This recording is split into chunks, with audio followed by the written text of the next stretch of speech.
Mark Zuckerberg testified before the U.S. Committee on, the Judiciary. And he wrote kind of a shocking letter. Maybe shocking's not the right word. The news in the letter is not necessarily shocking to most of us, but the fact that he admitted it outright is maybe surprising. So in this letter, I'm going to quote directly from it because I want to talk with you about our collective loss of trust in a lot of different American institutions, including the government and the media. We've talked about this on the show before, but I think this is an interesting data point in that discussion. So he writes, in 2021, senior officials from the Biden administration, including the White House, repeatedly pressured our teams for months to censor certain COVID-19 content, including humor and satire, and expressed a lot of frustration with our teams when we didn't agree. Ultimately, it was our decision whether or not to take content down, and we own our decisions.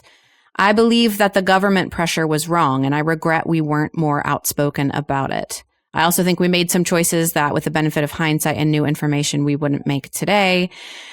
In a separate situation, the FBI warned us about a potential Russian disinformation operation about the Biden family and Burisma in the lead up to the 2020 election.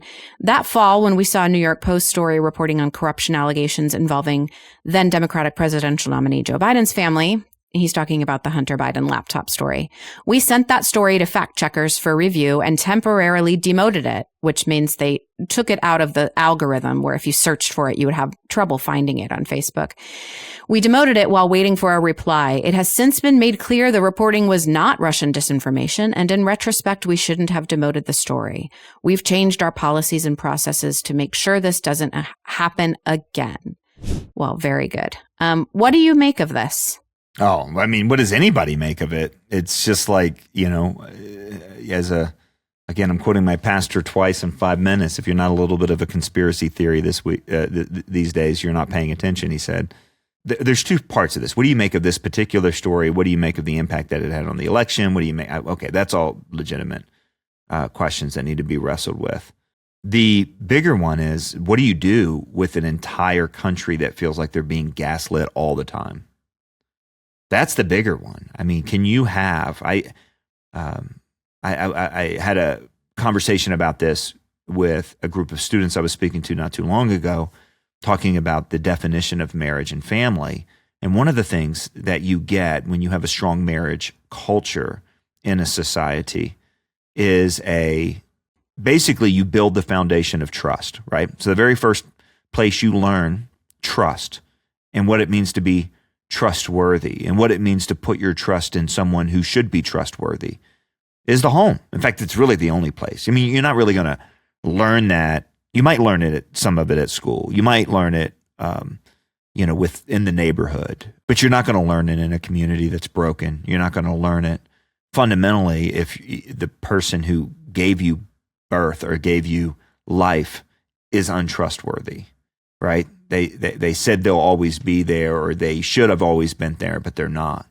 So then you have basically a catechism of distrust that's kind of put into a generation. Now multiply that by 70% in some communities, and multiply that times 3 generations. And then you have basically a generation that wasn't catechized to be trustworthy and not to trust people.